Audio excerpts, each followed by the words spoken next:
오늘 하나님께서 우리에게 주신 말씀을 같이 보겠습니다. 빌립보서 2장 5절부터 12절까지 말씀을 같이 보도록 하겠습니다.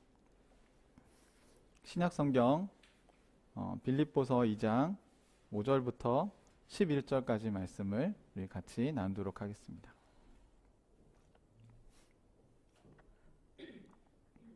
네, 다 찾으셨나요? 네.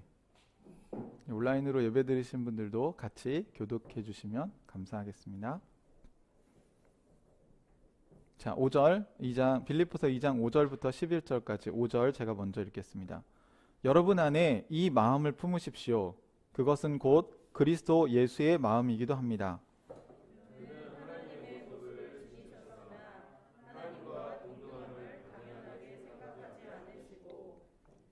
오히려 자기를 비워서 종의 모습을 취하시고 사람과 같이 되셨습니다. 그는 사람의 모양으로 나타나셔서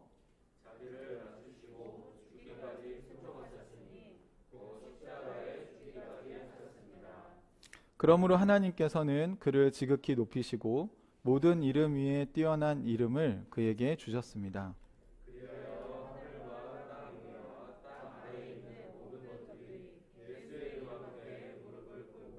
같이 읽겠습니다.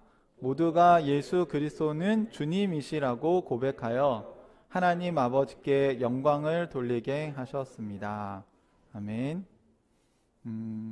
우리가 이번 12월 달에는 예수님이 오신 것을 기념하기도 하고 또 풍삼초로 설교하기 주제가 또 세 번째 주제가 예수 그리스도여서 제가 예수 그리스도에 대해서 같이 나누고 있습니다. 그래서 화해의 선물로 오신 예수 그리스도에 대해서 이야기하고 또 하나님을 우리에게 보여주시기 위해서 하나님의 얼굴로서 오신 예수 그리스도에 대해서 우리가 같이 나누었고요. 지난주에는 섬기러 오신 예수님에 대해서 같이 얘기했습니다. 오늘은 사람이 되신, 인간이 되신 예수 그리스도가 어떤 의미인지 같이 좀 나눠보려고 합니다. 사람이 된다는 것은 뭘까를 생각해 봤는데 사람이 된 이야기가 이렇게 여러분 뭐가 떠오르세요? 사람이 된 거? 저는 쑥과 마늘을 쑥과 마늘을 먹고 곰이 사람이 되는 건 이제 동물이 사람이 되는 건 좋은 거죠. 네. 그런데 오늘 성경의 이야기는 약간 반대죠. 전지전능한 신이 인간이 된 이야기입니다. 오늘 처음에 여러분 안에 이 마음을 품으십시오. 그것은 곧 그리스도 예수의 마음입니다. 라고 얘기를 했어요. 그럼 그리스도 예수의 마음이 뭘까? 여러분 말씀을 묵상하실 때 생각을 해보셔야 되겠죠. 바울이 빌립보 교회 성도들에게 이 편지를 쓰면서 그리스도 예수의 마음을 품으십시오 라고 얘기했다면 당연히 그 뒤에 그리스도 예수의 마음 중에 어떤 거를 여러분이 품으셔야 되는지 설명을 해줄 거예요. 여러분. 그러니까 성경은 이 한 구절 한 구절이 따로 노는 게 아니라 원래 다 연결되어 있는 하나의 내용입니다. 그러니까 우리는 장과 절을 구분하여서 성경을 보지만 실제로 바울이 편지를 썼을 때는 장절의 구분이 있었을까요? 없었을까요? 네, 여러분 편지 쓰실 때 이거 1장 1절 이렇게 하시면 쓰시나요? 그렇지 않으시죠? 이거는 후대에 우리가 편의상 장절을 구분을 한 것 뿐이거든요. 그러면 당연히 예수 그리스도의 마음을 품으십시오 이렇게 얘기한 다음에 예수 그리스도의 마음이 어떤 것인지를 이야기를 하시겠죠. 그런데 오늘 바울이 얘기하고 싶은 예수 그리스도의 마음은 6절과 7절에 이렇게 나와 있습니다. 여기서 그는 누구일까요? 예수님은 하나님의 모습을 지니셨으나 하나님과 동등함을 당연하게 생각하지 않으시고 오히려 자기를 비워서 종의 모습을 취하시고 사람과 같이 되셨습니다. 이렇게 이야기를 하고 있습니다. 이게 예수 그리스도의 마음이라는 거죠. 다시 말하면 신인데 신의 동등한 지위, 내가 신으로서 누릴 수 있는 자격과 그 능력과 그 신으로서 하나님으로서 자신이 할 수 있는 거를 당연하게 여기지 않고 사람이 되었다는 겁니다. 여러분 신은 무한한 존재라면 인간은 유한한 존재가 된 거죠. 김영구 목사님은 어느 날 이렇게 크리스마스 이 아기 예수님에 대해서 묵상하시다가 이런 생각이 드셨대요. 전지전능한 신이 갓난아기로 태어났다는 게 무슨 의미일까? 를 생각하시다가 이게 너무 우픈 이야기라는 생각이 드셨대요. 그러니까 웃긴 건 뭐냐면 전지전능한 신인데 갓난아기로 태어나면 할 수 있는 게 뭐가 있을까요? 네. 전지전능한 신이 이제 오줌 싸고 똥 싸면 어떻게 해요? 사람이 갈아줘야 돼요. 그리고 밥을 혼자 떠먹을 수 있어요, 없어요? 없어요. 그래서 누가 먹여줘야 돼요. 엄마가 젖을 먹여줘야 살 수 있는 정말 나약한 존재로 태어났다는 겁니다. 와, 전지전능한 신이 이렇게 무기력한 아기로 태어났구나. 그 순간 왜 이렇게 하셨을까? 그 예수님의 사랑이 너무 감격스러웠다고 얘기를 하시더라고요. 그래서 우셨다고 하셨어요. 여러분 지금 다 성인이시잖아요. 근데 여러분 우리가 이 생각과 지금 이 의식을 그대로 가지고 만약 갓난아기의 몸을 입는다면 여러분 어떠실 것 같으세요? 우리는 성육신이란 말을 너무 많이 들었는데 그 인카네이션의 의미가 무엇인지 실제로 이렇게 깊이 묵상해 보지 않습니다. 지금은 여러분이 이미 성인이 돼서 똑똑하고 할 수 있는 것도 많고 여러분 경험도 많은데 갓난아기가 되면 말도 여러분이 하고 싶은 대로 할 수 없고 또 옷을 다 벗겨서 그쵸? 오줌 싸면 그거 기저귀 다 갈아줘야 되고 똥 닦아줘야 되고 젖도 먹여줘야 살 수 있는 그때 어떨 것 같으세요 여러분? 얼마나 답답하고 여러분의 능력을 제한한다는 게 또 여러분의 지식을 제한한다는 게 여러분이 할 수 있는 건데 못하는 존재가 되어버린다는 게 어떤 의미인지 여러분 잘 묵상해 보셔야 이 크리스마스의 정신을 제대로 이해할 수 있습니다. 신이 아기로 이 땅에 태어났다. 그가 할 수 있는 전지전능한 모든 능력을 제한당하는 일을 하신 거죠. 손발이 묶인 정도가 아니라 말도 할 수 없고 의사소통도 할 수 없고 그냥 우는 것밖에는 자기가 표현할 게 없는 그런 우리와 똑같은 인간으로 오셨다는 겁니다. 아무도 그렇게 생각하시진 않죠? 예수님이 태어나자마자 말도 하고 신이니까 막 천상천하 유아독존 막 이런 거 했을 거라고 생각하시는 거 아니죠? 네. 아기가 그러면 안 되죠. 그냥 예수님은 평범한 아기로 태어나셨어요. 여러분 아이를 낳아서 키워보셨으니까 아시잖아요. 제가 처음에 우리 은유 낳아서 데려오니까 머리도 못 감기겠더라고요. 네. 목이 이렇게 목도 가눌 힘이 없어서 제대로 안아주지 않으면 스스로 할 수 있는 게 진짜 아무것도 없어요.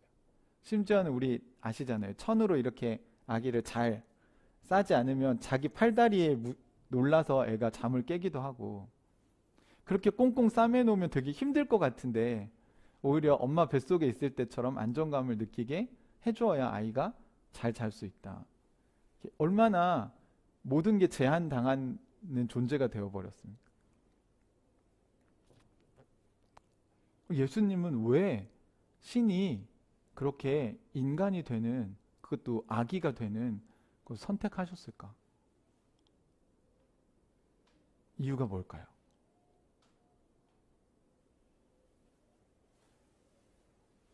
자기를 비우지 않으면 우리는 그렇게 우리 자신을 제한하거나 겸손해지기 어렵습니다. 오늘 성경에도 예수님이 자신을 비워서 종의 모습을 하시고 사람과 같이 되셨습니다. 이렇게 얘기했죠. 그러면 사람의 모양으로 나타나셔서 무엇을 하셨는지 우리 같이 한번 읽어보도록 하겠습니다. 8절 말씀을 같이 읽어보겠습니다. 시작. 자기를 낮추시고 죽기까지 순종하셨으니 곧 십자가에 죽기까지 하셨습니다. 자기를 낮추셔서 뭘 하셨다고요? 죽기까지 순종하셨어요. 또 반복되어 있잖아요. 같은 말인데 어디서? 십자가에서 죽기까지. 이 죽기까지라는 표현이 한글 성경으로 봐도 2번이나 반복되고 있죠. 예수님은 인간으로 이 세상에 왜 오셨나요?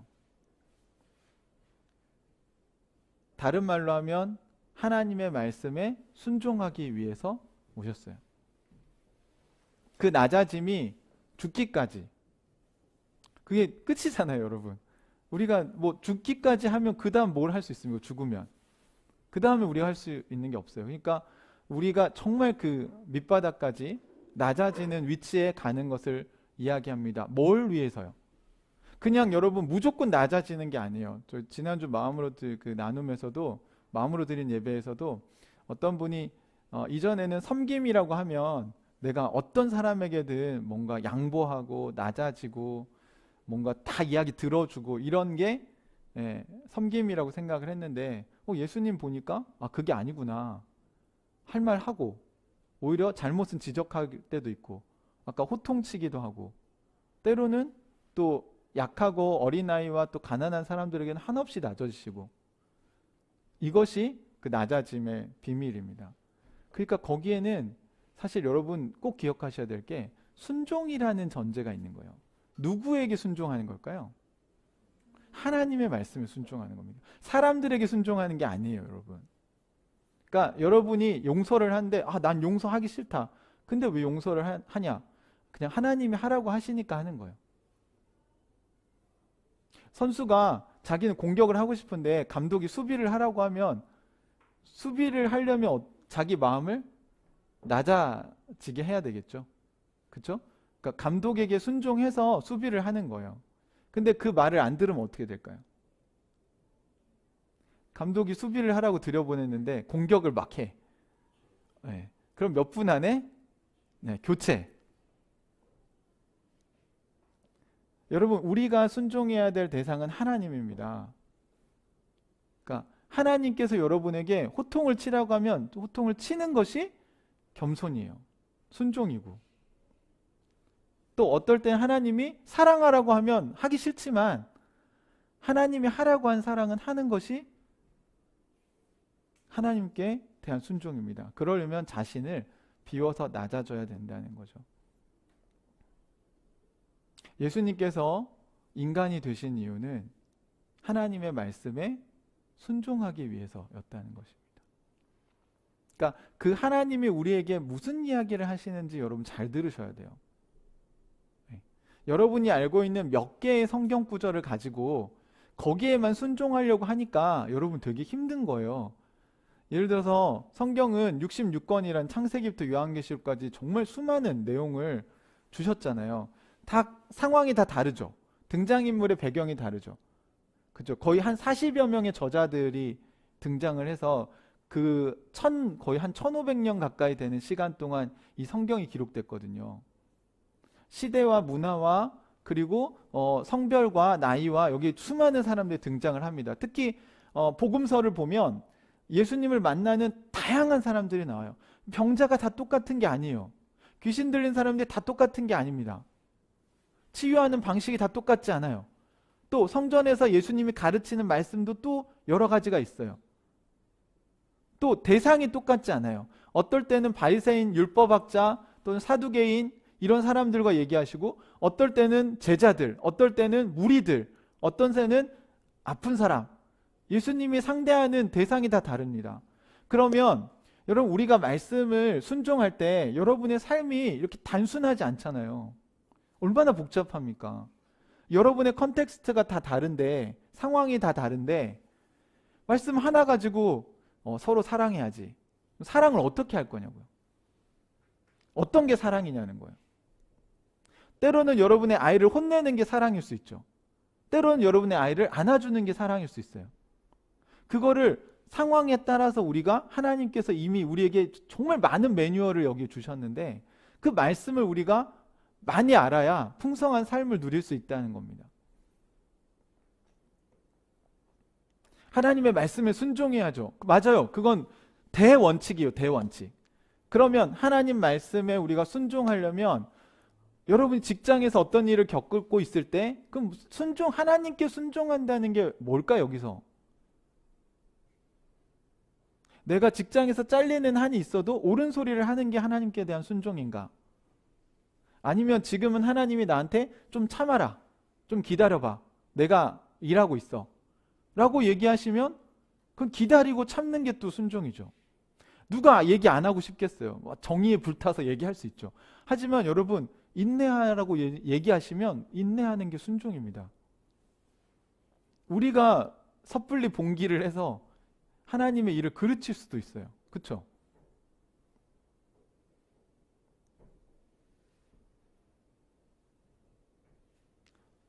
여러분 우리가 전쟁을 할 때 지금 영적 전쟁을 하고 있는데 전쟁을 할 때 매복이라는 전술이 있어요. 적이 지나갈 길에 숨어 있다가 나타나서 적을 공격하는 겁니다. 그런데 기다려야 되죠. 장군이 대장이 적들이 충분히 우리가 매복한 지역에 들어와서 우리가 공격을 할 수 있을 때까지 기다려야 되는데 거기서 한 병사가 나는 저 적들을 죽이는 게 우리 대장의 뜻이다. 그러면서 막 이렇게 소리를 질러버리면 어떻게 됩니까? 그건 믿음이 아니에요. 그거는 대장과 소통이 제대로 안 된 거예요. 당연히 적을 무찌르러 왔죠. 그걸 누가 여기 있는 병사들 중에 반대하는 사람이 누가 있습니까? 근데 왜 참고 기다리고 있어요? 왜 인내하는 걸까요? 왜 대장의 말에 순종하고 있습니까? 내 열정으로는 빨리 가서 저 원수들을 죽이고 싶겠지만 그게 우리 팀 전체를 오히려 망가뜨릴 수 있다는 생각을 해야겠죠. 사랑하는 형제자매 여러분, 상황에 따라 다른 거예요. 어떨 때는 선봉에 서서 여러분 돌격 앞으로를 외쳐야 될 때가 있겠지만 매복을 해야 될 때는 그냥 조용히 기다려야 돼요. 아무것도 하지 말고. 적들이 눈치채지 못하게.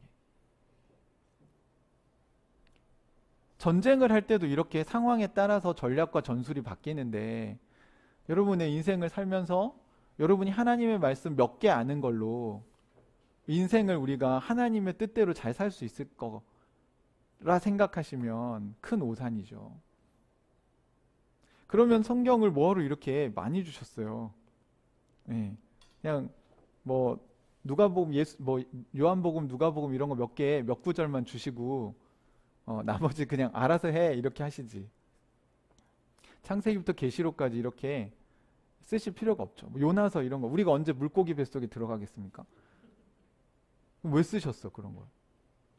그걸 통해서 우리에게 주시려는 메시지가 있기 때문에 정경에 들어가 있는 거예요. 사랑하는 형제자매 여러분, 예수님이 이 땅에 오신 것은 자기를 낮추셨다라는 겁니다. 여러분 우리가 옆에 있는 사람들을 사랑하려면 하나님께 순종하려고 해도 우리를 낮춰야 되지만 옆에 있는 사람들을 사랑하라는 게 하나님의 명령, 제일 중요한 명령이잖아요. Great Commandment라고 얘기할 수 있거든요. 그러니까 그러면 그걸 하려면 여러분 뭘 하셔야 되는지 아세요? 예수님이 보여주신 사랑을 우리가 따라야 되는데 자신을 낮추어야 합니다. 여러분 혹시 가끔 여러분 집에 아이들의 눈높이에서 이렇게 집안을 한번 살펴보신 적 있으세요? 항상 어른들은 자기 눈높이에서 물건을 보거든요. 그렇기 때문에 아이들의 눈높이에서 뭐가 보이는지 모릅니다. 예를 들어서 그림 액자를 저렇게 높이 걸어 놓으면 아이들은 안 보여요. 이건 어른에게 맞는 눈높이의 인테리어를 한 거죠. 만약에 예빈이의 눈높이에 맞춰서 우리가 액자를 건다고 생각해 보세요. 그러면 다 액자 높이가 어떻게 될까요? 그럼 우리가 불편해지겠죠. 이게 예수님이 크리스마스에 보여주신 사랑입니다. 능력이 더 많은 사람이 능력이 부족한 사람에게 눈높이를 맞추어 주는 것이 사랑이라는 겁니다. 여러분, 힘이 센 사람이 힘이 약한 사람을 도와줘야지, 힘이 약한 사람이 힘이 센 사람에게 어떻게 맞출 수가 있습니까? 제가 여러분하고 몇 번 나눴잖아요. 탁구를 잘 친다는 게 무슨 의미냐. 하나님 나라에서 탁구를 잘 친다는 것은 내가 여기서 탁구를 제일 잘 치는 사람하고 쳐도 되게 그 사람이 재밌게 칠 수 있도록 맞춰줄 수 있고, 또 여기서 탁구를 처음 치는 사람이 나랑 치더라도 그 사람이 즐겁게 탁구를 배울 수 있도록 맞춰줄 수 있는 사람이 하나님 나라에선 탁구를 잘 치는 사람이에요. 등산을 갈 때 산을 처음 가서 정말 체력이 안 돼서 산을 잘 오르지 못하는 사람과 가도 보조를 잘 맞춰서 그 사람이 산에 온 게 즐겁게 해줄 수 있는 사람이 등산을 잘하는 사람이에요.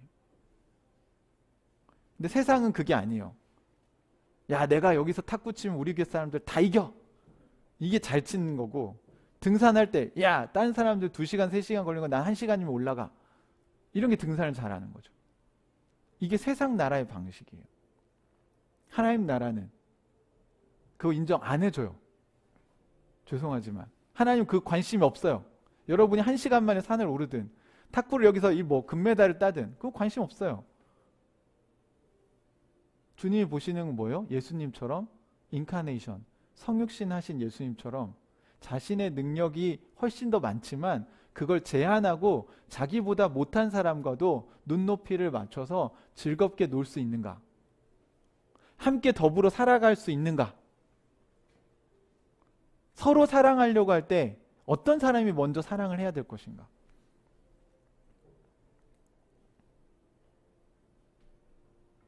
그것이 예수님이 신이시면서 기꺼이 아기가 되시고 인간으로 이 땅에 오신 이유입니다. 저도 여러분에게 이렇게 말씀하지만 참 쉽지 않아요. 중학생을 변화시킨다는 건 굉장히 어려운 것 같습니다. 이제 얼마 안 있으면 중2가 됩니다.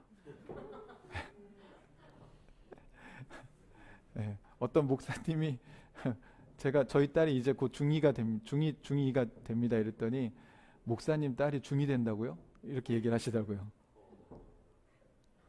이거 알아들으시는 분들인데.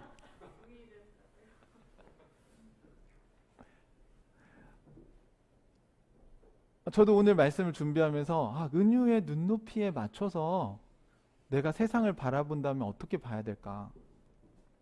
내가 하는 이야기가 아빠의 눈높이에서 하는 얘기는 아닐까? 우리도 중학생 시절이 있었잖아요. 그렇죠? 오늘 저희 어머니가 와 있어서 아침에 막 은유 깨우면서 제가 저희 어머니한테 엄마 저도 중학교 때 저랬어요? 이렇게 물어봤는데 우리를 좀 돌아볼 필요가 있다고 생각이 들어요. 네. 여러분 중학교 2학년 때는 괜찮았던 게 왜 우리 애들이 중학교 2학년 때는 안 되는 거면 안 되잖아요. 그렇죠? 여러분 너무 걱정하지 않아도 되는 영역이 있다고 생각이 듭니다. 하지만 가끔 우리도 모르게 어른의 눈높이에서 자꾸 아이들을 보는 것 같아요. 그러면 아이들이 그걸 사랑이라고 느낄까요? 아이들을 정말 사랑해 주려면 우리도 성육신해야 됩니다. 인카네이션. 무릎을 꿇고 아이와 눈높이를 맞추고 아이의 눈높이에서 안아주고 아이의 눈높이에서 가끔 우리 집안을 들여다보고 아이의 눈높이에서 생각해 봐야 될 필요가 있다고 생각이 듭니다. 그게 예수님이 우리에게 보여주신 사랑입니다. 이거 따라하라는 거죠. 우리에게 본이 되어주신 거예요. 그래서 사실 오늘 우리 읽지 않았지만 앞에 이런 표현이 있어요. 나보다 남을 더 낮게 여겨라. 그게 자기를 낮추는 거죠. 다 나보다 못해. 그럼 자꾸 가르쳐야 되고, 쟤는 이걸 몰라서 못하는 거야. 쟤는 나보다 이게 부족해. 다 이렇게 생각하면 상대방을 우리가 사랑하기 되게 어려워요. 저는 우리 하늘가족 식구들 만날 때 찾는 이도 우리 교회 온 지 얼마 안 된 사람도 제가 배울 점이 있다고 생각이 들어요.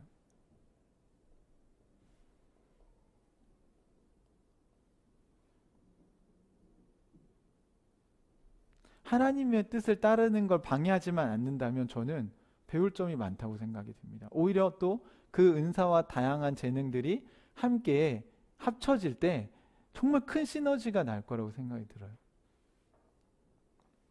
어제도 한 형제랑 제가 오후에 밥 먹고 5시, 6시까지 얘기하다 보니까 뭐 할 얘기가 많더라고요. 원투원을 막 하면서 서로 재밌어가지고 얘기를 막 하다 보니 저녁 먹을 때가 돼서 어쩔 수 없이 헤어졌는데, 뭐 얘기할 게 많아요. 우리가 살아가면서 하나님 나라 백성은 어떻게 살아야 될지, 또 1년 동안 어떤 걸 경험했는지, 하나님이 어떤 일을 하셨는지, 또 우리의 고민은 무엇인지, 이런 것들을 같이 이야기하다 보면 정말 시간 가는 줄 모르고 교제를 했습니다.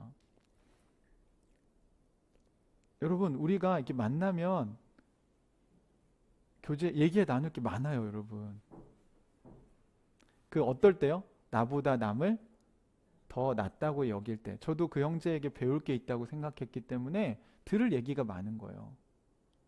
다 제가 가르치기만 해서는 안 되죠.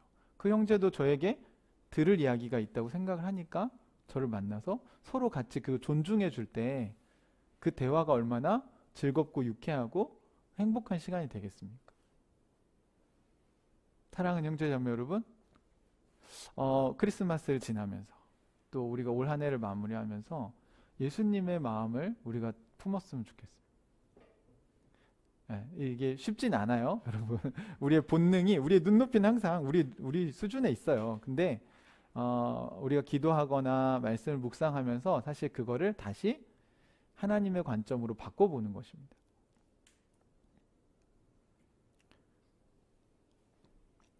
예수님은 신이신데 사람이 되셨지만 그것을 통해서 사람인 우리는 예수님을 통해 이제 신의 자녀가 됩니다. 우리는 하나님의 아들과 하나님의 딸들이 된 거예요. 우리는 예수님이 이 땅에 와주셨기 때문에, 그 사랑 때문에 우리는 이제 하나님처럼 살 수 있는 길이 열린 겁니다. 하나님과 소통하면서 하나님의 자녀로서, 이렇게 남들은 자기 눈높이에서 자기 중심적으로 이야기할 때 우리는 상대방의 눈높이에서 하나님 중심으로 이야기할 수 있는 그런 사람으로 바뀌게 되었다는 거죠.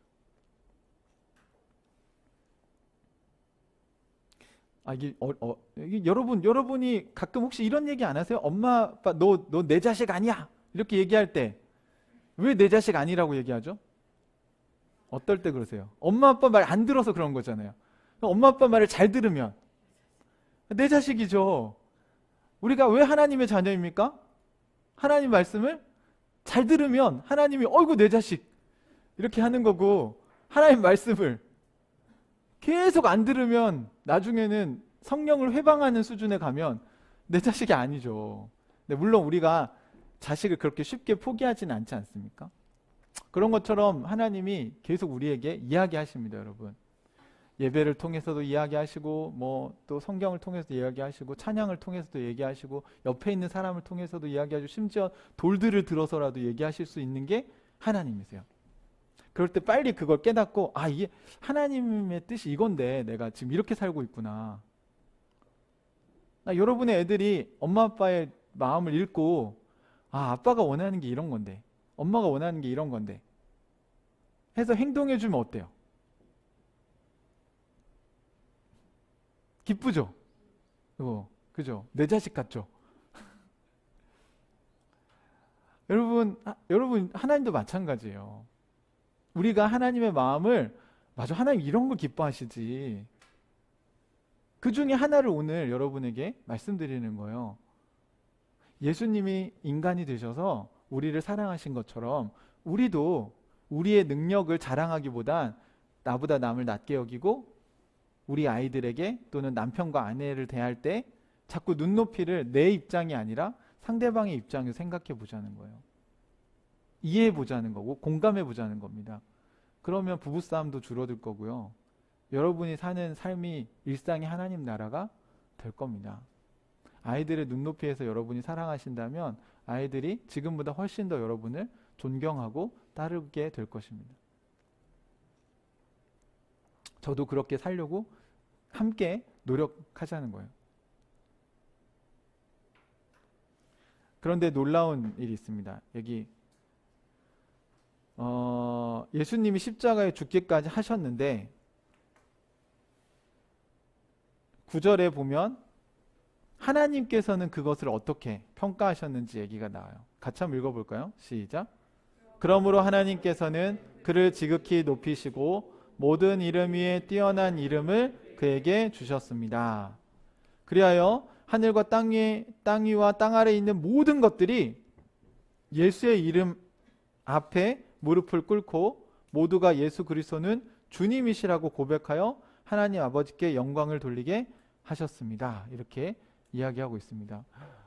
여러분, 세상에서는 우리가 낮아지고 눈높이를 맞춰주고 그러면 인정해주지 않을 수 있어요. 예수님이 신인데 인간의 몸을 입고 와 있으니까 사람들이 예수님을 신이라고 인정해요, 안 해요? 안 하잖아요. 안 하니까 십자가에 못 박고 죽이고 십자가에 못 박은 상태에서도 조롱하고 네가 하나님의 아들이면 야 십자가에서 내려와 봐. 예수님도 그렇게 온갖 조롱과 비난을 당하셨어요. 예수님 십자가에서 내려올 수 있습니까? 없습니까? 능력이 있죠. 성경이 뭐라고 얘기했어요? 내가 천사들 한 부대 불러다가 로마 군대를 다 휩쓸어 버릴 수도 있다. 근데 그렇게 하세요, 안 하세요? 안 하시죠. 왜요? 그게 아버지의 뜻이 아니기 때문에 그런 거예요. 그리고 그러려고 이 땅에 오신 게 아니니까요.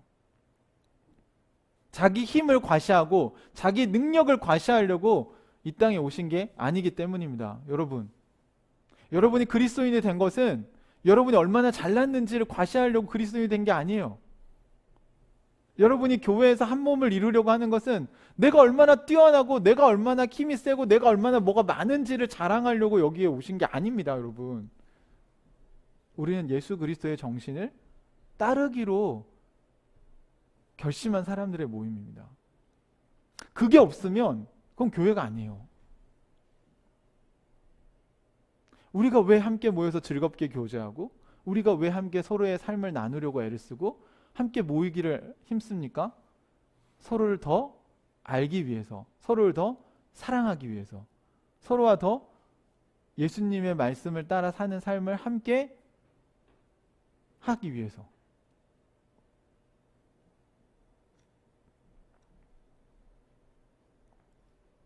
혼자 매복해서 적과 싸우려면 몇 명이나 죽이시겠어요, 여러분? 적들과 싸울 수 있겠습니까? 혼자 한 매복이 매복입니까? 여러분, 우리 한번 보세요. 우리 옆에 있는 이 형제 자매들 없으면 안 돼요. 혼자 안 됩니다. 여러분, 올 한 해 한번 잘 돌아보십시오. 우리 서로 도움을 서로 많이 주고받고 하지 않았나요? 그러면서 공동체가 되어가는 거지. 어떻게? 자, 지금부터 공동체 그럼 되나요? 공동체가? 그건 마치 이런 것과 같아요. 여러분, 처음 만난 사람이 자, 우리 결혼합시다. 자, 내일부터 부부가 되나요?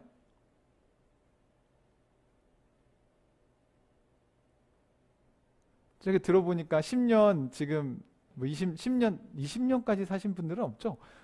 10년 넘게 살아도 아직도 남편과 아내에 대해서 모르는 게 있다. 그게 정직한 고백이죠. 진짜 상대방을 알아가려고 한다면 아마 그런 고백이 당연히 나올 거예요. 사랑하는 형제자매 여러분, 우리가 공동체가 되려면 서로를 알아가야 돼요. 알아가려면 어떻게 해야 될까요? 우리 소개팅에서 만난 사람 알아가려면 어떻게 하세요? 자주 만나시죠? 만날 때 어떻게 해야 돼요? 여러분의 스케줄을 조정해야죠. 그게 낮아지는 거 아닙니까? 누가 조정해야 될까요? 바쁜 사람이 조정해야 할까요? 아니면 시간이 많은 사람이 조정해야 될까요? 아니, 시간이 많은 사람이 맞춰줘야지.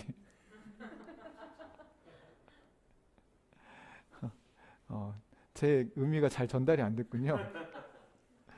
여러분, 능력이 많다는 거는 내가 더 여유 있는, 예를 들면 돈이 많은 사람이 돈이 없는 사람에게 맞춰줘야지 돈이 없는 사람이 돈이 많은 사람에게 맞출 수 있나요? 그럴 수 없어요, 여러분. 예를 들어서 우리가 함께 모여 살자 좋죠. 근데 돈이 조금밖에 없는 사람이 어떻게 돈이 많은 아파트로 이사를 가겠어요? 하지만 돈이 많은 사람은 싼 아파트로 올 수는 있잖아요. 물론 본인이 원하는 눈높이에 맞지 않을 수 있겠죠. 근데 만약 우리가 함께 사는 게 하나님 뜻이라면 누가 누구에게 맞춰줘야 될까를 생각해 보세요. 여러분, 부모가 아이에게 맞춰야지 아이가 어떻게 부모에게 맞춥니까? 여러분하고 똑같은 속도를 뛸 수 있나요? 여러분하고 똑같은 무게를 들 수 있을까요? 또 여러분이 푸는 문제를 아이들이 풀 수 있습니까? 마찬가지입니다, 여러분. 공동체도요. 여러분이 영적으로 성숙한 사람이라면 영적으로 부족하고 어린 사람들에게 맞춰주셔야 돼요. 그리고 도와주셔야 돼요. 할 수 있도록. 여러분이 사랑이 많으시면 그거를 이렇게 누리시지만 마시고 사랑이 부족한 사람에게 그걸 좀 나눠주셔야 돼요.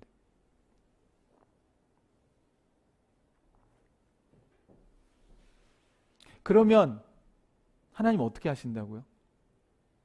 여러분을 모든 이름 위에 뛰어난 이름으로 만드신다고요.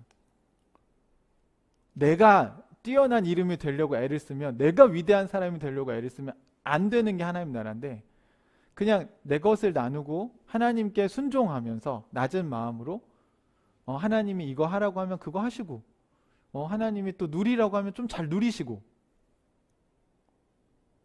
하나님 누리라고 하는데 그걸 나눠주실 필요는 없어요. 무슨 말인지 이해되시죠? 예를 엄마가 애 입으라고 옷 사줬더니 이거 옆에 있는 애 막 벗어주고 와. 그리고 자기는 오들오들 떨고 있어. 막 칭찬하세요?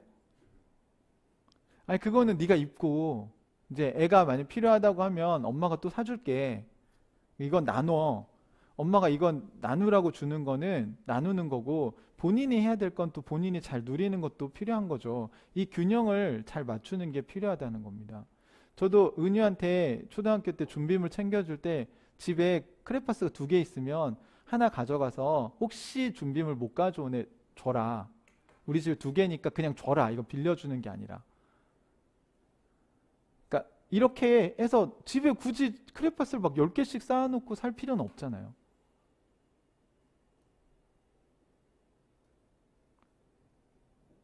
그러니까 우리가 이렇게 나눌 수 있다는 겁니다. 우리 송구영신 예배 때 우리 집에 안 쓰는 거 좋은 물건들이 있으면 한번 같이 좀 이렇게 나눠보면 어떨까. 자원을 이렇게 순환시켜 봅시다. 저희 집에도 뭐 블루투스 스피커 막 이런 거 안 쓰는 거 좀 집에 있거든요. 뭐 1+1 샀는데 결국 1개만 쓰고 1개는 그대로. 누가 필요한 사람이 있으면 그거를 쓰면 좋지 않을까. 우리 가족인데.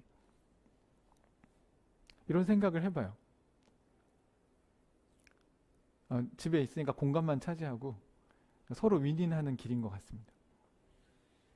사랑하는 형제자매 여러분,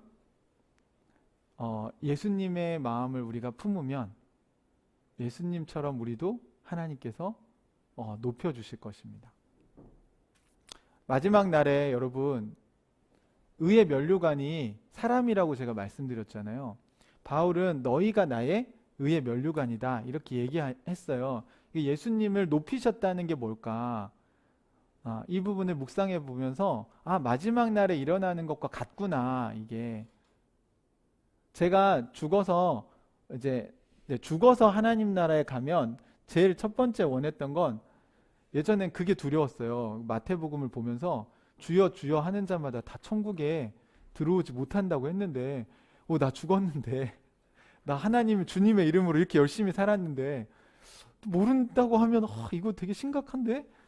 그래서 처음에 원했던 건 주님이 저를 알아봐 주시는 거.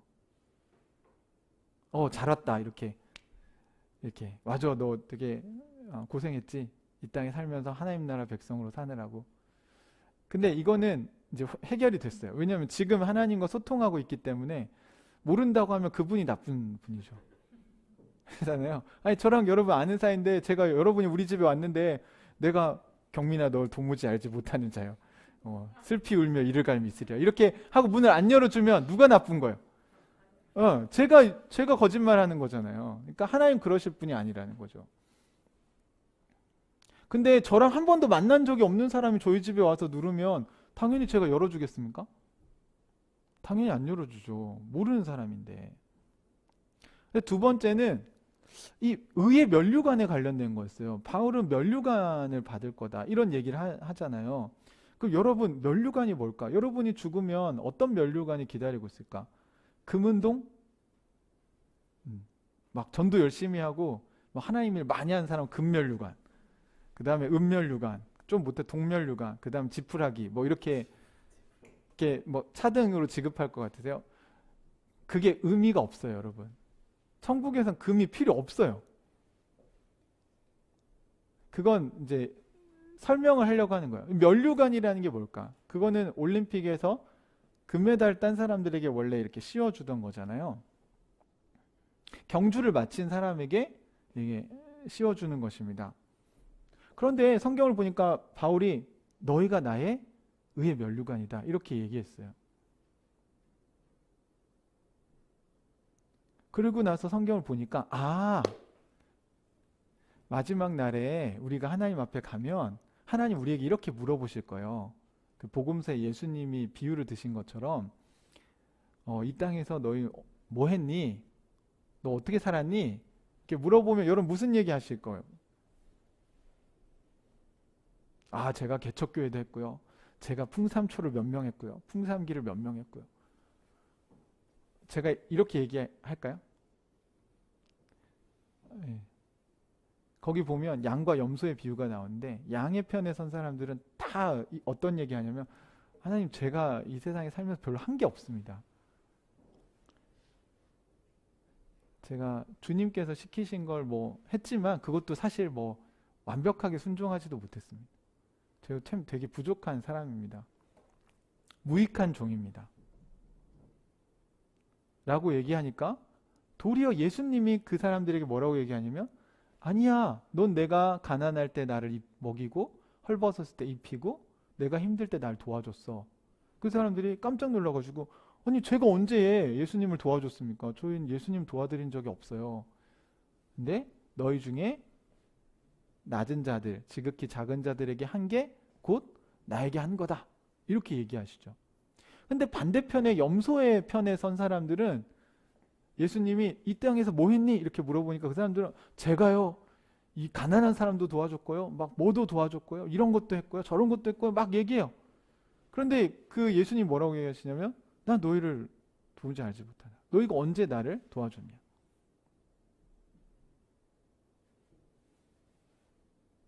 그들은 하나님의 말씀에 순종해서 한 게 아니라 자기의 의를 위해서 했기 때문에 다 기억하고 있는 거예요. 마치 돈 꿔주듯이. 봐봐, 내가 이거 너한테 해줬지? 너도 나한테 이거 해줘야지? 그러니까 이게 장부에 있듯이 다 기억하고 있는. 이거는 하나님을 위해서 한 게 아니라 다 자기를 위해서 한 선행들인 거예요. 하나님 나라와 그 결과적으로는 같은 선행이지만 하나님께서는 그거 안 쳐주십니다. 그걸 너 위해서 한 거잖아, 그건. 여러분, 주님과 소통하는 것이 정말 중요해요. 마지막 날에 여러분은 주님 앞에 가서 어떤 이야기 막 하실 거예요. 이것도 했고요, 저것도 했고요. 이렇게 얘기하실 준비가 되어 있다면 여러분 빨리 생각을 바꾸세요.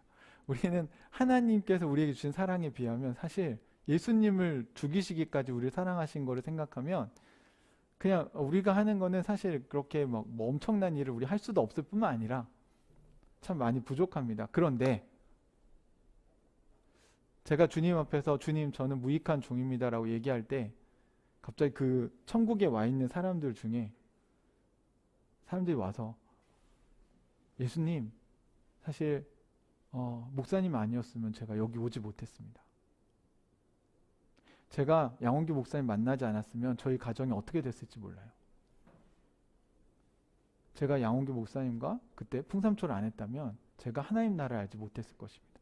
이렇게 얘기하는 사람들이 저의 면류관이라는 겁니다. 제가 어제 엊그저께 감사한 게 여러분이라고 그냥 짧게 말씀을 드렸는데 진심이에요. 저는 작년 이맘때 우리 교회가 공동체가 될 수 있을지 저에게도 아직 확신이 없었습니다.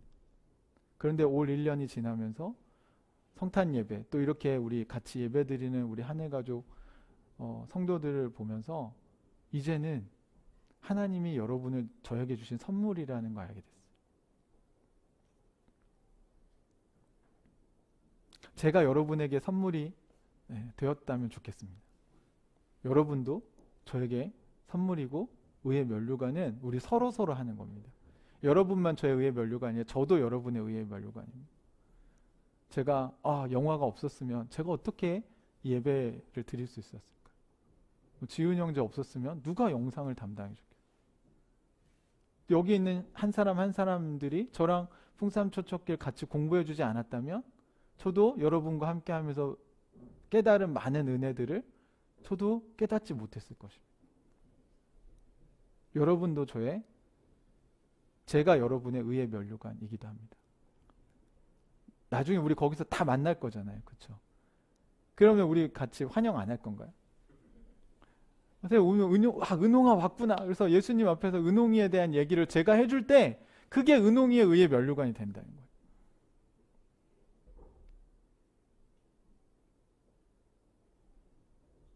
사랑하는 형제자매, 우리가 의의 면류관이에요. 그러니까 잘하세요. 여기서 잘하세요. 나중에 우리 다 볼 거란 말이에요. 영원히 살 거란 말이죠. 그때 여러분이 이렇게 서로 칭찬해주고 막 격려해주고 하나님 앞에서 우리를 이렇게 찬양해주고 그게 바로 의의 면류관이라는 겁니다. 그 의의 면류관 언제 생기면 지금 쌓는 거예요. 지금 여러분이 연락해주고 기도해주고 서로 들여다봐주고 서로 사랑했던 작은 행위들, 섬김들 이런 것들이 나중에 하나님 앞에 가면 모든 이름 위에 뛰어난 이름이 되신 예수님처럼 여러분의 낮아짐이 하나님 나라에서 높아짐이 될 거라는 겁니다. 내가 높이는 게 아니고 여러분 옆에 있는 사람들이 여러분을 박수 쳐주고 높여줄 거라는 거예요. 그게 의의 면류관입니다. 여러분. 여러분의 의의 면류관은 잘 준비되고 계신가요? 동역자들이 잘 준비되고 있습니까? 영적인 친구들이 여러분 주변에 나중에 마지막 날에 그 나라에 가서 여러분에게 박수 쳐주고 여러분의 사랑을 찬양해줄 그 친구들이 지금 여러분에게 몇 명 있습니까? 우리 하늘가족교회가 서로에게 의의 면류관이 되기를 원합니다. 우리 마지막으로 우리 옆 사람과 의의 면류관이 됩시다. 한번 할까요? 우리 같이 손 잡아주면서. 네, 그게 되겠어요? 이렇게 해가지고. 네, 우리 서로에게 의의 면류관이 돼줍시다. 그리고 마지막 날에 기쁘게 정말 가족들과 상봉하듯이 서로 하나님 나라에 왔을 때 그 전우가 뜨겁게 같이 껴안듯이 함께 생사고락을 같이 한 이 땅에서 하나님 나라를 위해서 함께 살았던 정말 무엇과도 바꿀 수 없는 하나님 나라의 전우들로 우리가 남기를 간절히 소망합니다. 같이 기도하겠습니다.